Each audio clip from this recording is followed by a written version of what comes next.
Hola y bienvenidos. Hoy nos vamos a sumergir en un material que nos ha llegado y que, la verdad, plantea una pregunta fascinante. Si quitamos 2000 años de arte, de liturgia, de doctrina, ¿cuál era el mensaje original de Jesús? Ese que resultó tan radical en su propio tiempo. Y tan peligroso, que es la clave. Exacto. La fuente que vamos a usar es el capítulo 5 de un libro de Liliana Pichardo Robles, Reflexiones sencillas sobre las grandes verdades de nuestra fe católica. Y el libro intenta justo eso, volver a la esencia. Sí, Así que nuestra misión hoy es explorar cómo la autora reconstruye esa historia, centrándose en una idea que me ha parecido potentísima: la paradoja de cómo el verdadero poder reside en la humildad. y la divinidad en la humanidad más vulnerable. Justo eso. Es que es un enfoque muy potente, porque este texto no es una simple biografía. Para nada. Es un análisis de cómo cada momento, desde el nacimiento hasta el inicio de su ministerio, parece diseñado para subvertir las expectativas. La autora nos invita a leer estas historias no como dogmas lejanos, sino casi como un manual sobre valentía, compasión y resistencia frente al poder. Ya veremos cómo conecta una narrativa con 2000 años de antigüedad con dilemas que son tremendamente actuales. Totalmente. Venga, pues vamos a meternos en materia. El capítulo arranca con la encarnación, con esa idea de engendrado, no creado, y se hizo hombre. Y la primera figura clave, obviamente, es María. El libro se pregunta, Porque ella. y la respuesta que ofrece va más allá del simple fue la elegida. La autora nos recuerda primero la idea teológica de la Inmaculada Concepción. Que, para que se entienda bien, no se refiere al nacimiento de Jesús, sino al de la propia María. Exacto. La idea es que fue preservada de lo que la teología llama pecado original, esa inclinación humana a la imperfección. El libro la presenta como una especie de página en blanco humana, preparada para su misión.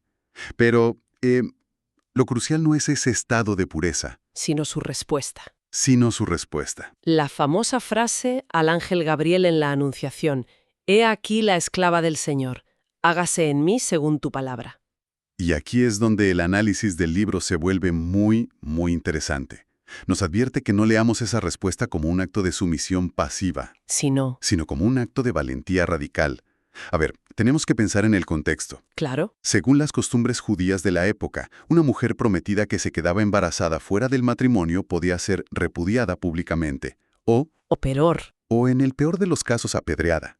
Su sí no era una aceptación dócil, era asumir un riesgo mortal. O sea que la autora cambia el foco de la obediencia a la valentía. Eso le da una dimensión completamente nueva, Totalmente.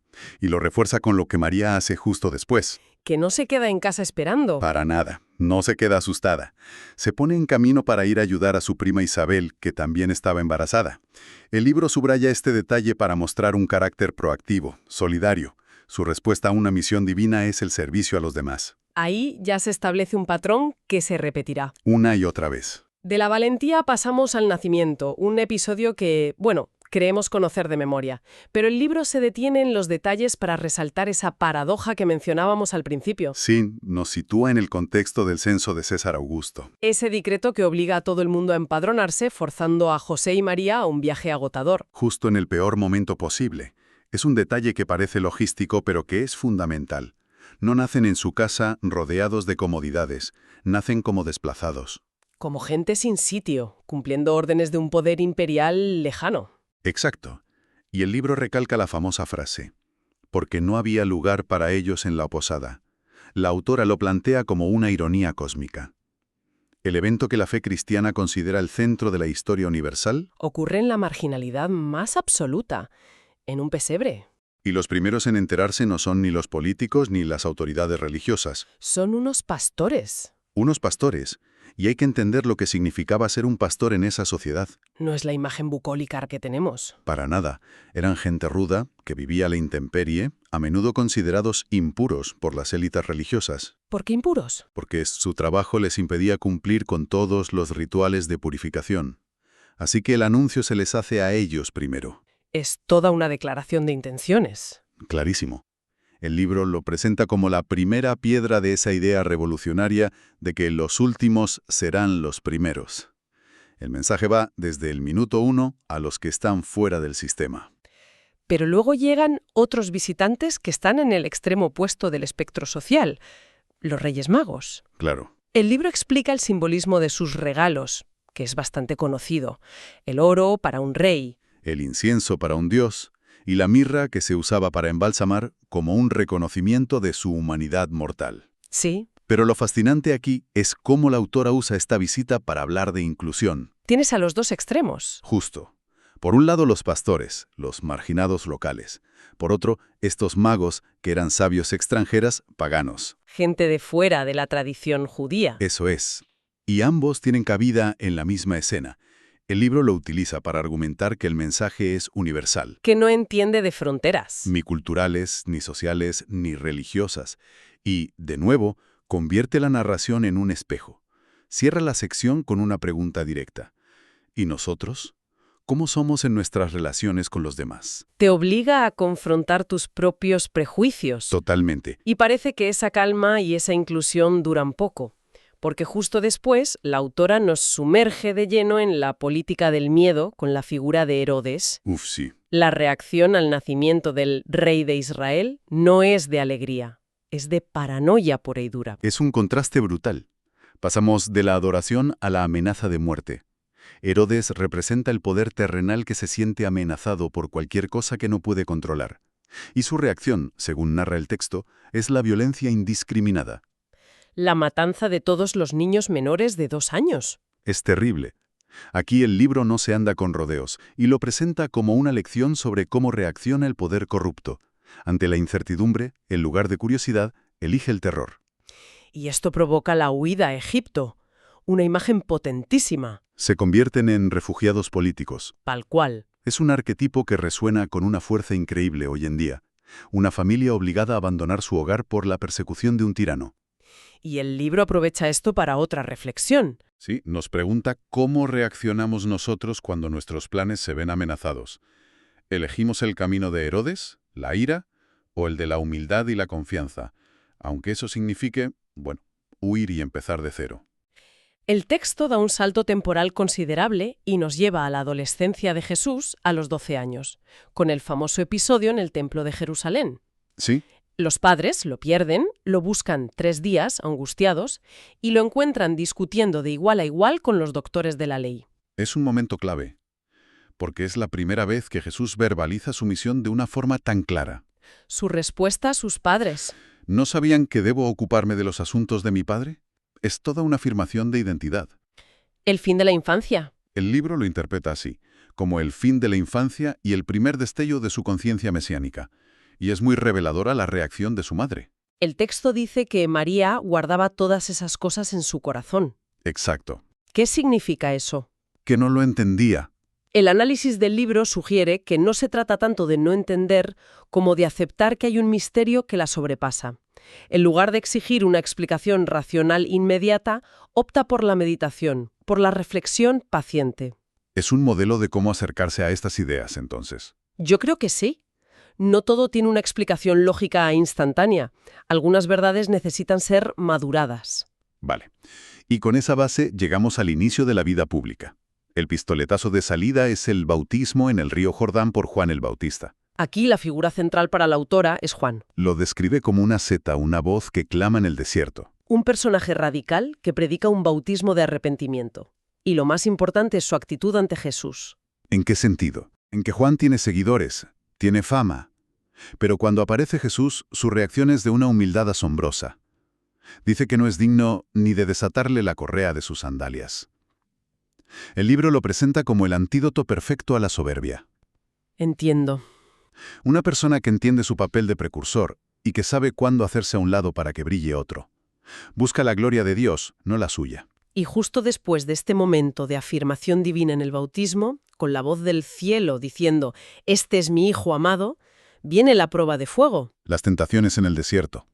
El libro las analiza como un mapa de las debilidades humanas. Sí, y lo que es potente de este análisis es que la autora no lo presenta como una prueba de divinidad, sino como un manual de humanidad. Argumenta que estas no son tentaciones para un Dios, sino las 3 debilidades fundamentales del ser humano: el cuerpo, el ego y la ambición. Un mapa de lo que nos hace tropezar a todos. Exactamente. Vamos a verlas. La primera, la tentación del pan. El diablo le dice que convierta las piedras en pan después de 40 días de ayuno. Es la tentación del materialismo, de la gratificación inmediata, de reducir la vida a satisfacer las necesidades físicas. El libro lo conecta con la gula. Con la gula, pero en un sentido más amplio. La obsesión por tener, por consumir. La respuesta de Jesús, citando las Escrituras, no solo de pan vive el hombre. Es un recordatorio de que hay una dimensión espiritual. La segunda tentación me parece muy actual. Le propone tirarse desde lo alto del templo para que los ángeles lo rescaten y todo el mundo vea lo especial que es. Es la tentación del ego en estado puro. De la fama, del prestigio. Es la búsqueda de la validación a través de actos espectaculares. El libro la asocia con la soberbia. Y claro, nos hace pensar en nuestra cultura de la imagen, de la necesidad de aprobación constante en redes sociales. Totalmente. Y la respuesta, no tentarás al Señor tu Dios, es un rechazo a usar lo sagrado para fines egoístas, para el autobombo. Y la tercera, la del poder absoluto. Le ofrece todos los reinos del mundo, a cambio de que lo adore. Esta es la tentación de la ambición desmedida, de la avaricia, del poder por el poder. La idea de que el fin justifica los medios. Eso es. Y la respuesta de Jesús es la más contundente. Al Señor tu Dios adorarás y solo a Él darás culto. Es un no rotundo a cualquier tipo de idolatría. Sea el poder, el dinero o la fama. Lo que sea. Y el libro deja claro que el arma que usa Jesús para vencer en cada caso es la palabra de Dios, el conocimiento de los principios. La enseñanza es que la defensa contra nuestras debilidades no es la fuerza de voluntad sin más. Sino una espiritualidad bien fundamentada. Una vez superada esta prueba, empieza a transmitir su mensaje. Y una de las cosas que me ha gustado del análisis es cómo se enfoca en el método pedagógico que utilizaba. Las parábolas. Las parábolas. Es que era un método brillante. En lugar de dar discursos teológicos abstractos, contaba historias sencillas. Sacadas de la vida cotidiana. De la siembra, la pesca, las labores del hogar. Historias que cualquiera podía entender, pero que contenían capas de significado muy profundas. La autora pone como ejemplo principal la parábola del sembrador. Es una metáfora perfecta. La semilla es el mensaje, y los diferentes tipos de terreno ¿Somos nosotros? somos nosotros. El camino, las piedras, las espinas, la tierra buena, nuestras distintas disposiciones para acoger ese mensaje. Es una invitación directa a la introspección. ¿Qué tipo de tierra soy yo ahora mismo? Exacto. Estoy abierto, soy superficial, estoy lleno de preocupaciones que ahogan lo importante. Justo. Y junto a este método, el libro se centra en el núcleo de su enseñanza, el mandamiento del amor. Amar a Dios y al prójimo como uno mismo. Y la autora subraya algo que a menudo se nos olvida. Esto fue una simplificación radical. ¿En qué sentido? Es que la ley judía de la época tenía más de 600 preceptos y normas que regulaban cada aspecto de la vida. Reducirlo todo a un solo principio, el amor, era revolucionario. Y aquí es donde el contexto histórico que aporta el libro se vuelve absolutamente crucial. Sí. Porque sin él, amar al prójimo puede sonar a una frase bonita y poco más. Es que no era una frase bonita, era una bomba. A ver, explícanos eso. Hay que imaginar la Palestina de la época. No era un país independiente, era una provincia del Imperio Romano. Ocupación militar, impuestos asfixiantes. Una tensión social a punto de estallar. En ese polvorín, hablar de un reino nuevo era jugar con fuego. Y a nivel religioso, la sociedad estaba fracturada por un sistema de pureza muy estricto. ¿A qué te refieres con sistema de pureza? A una clasificación que dividía a la gente entre puros e impuros. Vale. Los puros eran los que podían cumplir la ley al pie de la letra. Las élites religiosas, los ricos. Los impuros eran, básicamente, todos los demás. Los pobres, los enfermos. Se creía que la enfermedad era un castigo por el pecado. Ciertos oficios, los extranjeros y, a menudo, las mujeres. O sea, gente marginada social y religiosamente. Exacto. No podían, por ejemplo, entrar en ciertas partes del templo. Y en medio de todo eso llega este mensaje de un reino de amor y justicia donde los últimos eran los primeros. Imagina el impacto. No era una filosofía abstracta. No. Era un desafío directo a todas las estructuras de poder de su tiempo. Al poder político de Roma, porque hablaba de un reino que no era el del César. Y al poder religioso de las élites de Jerusalén, porque decía que los marginados, los impuros, eran los preferidos de Dios. Claro, cuando Jesús comía con recaudadores de impuestos o hablaba con mujeres consideradas pecadoras. No estaba siendo simplemente amable. Estaba destrozando las barreras sociales y religiosas de su mundo. Era un acto profundamente subversivo. Subversivo, sí. Entonces, ¿qué significa todo esto? Repasando el capítulo, hemos hecho un viaje desde un nacimiento en la marginalidad, pasando por la amenaza del poder político, una prueba de integridad en el desierto. Sí.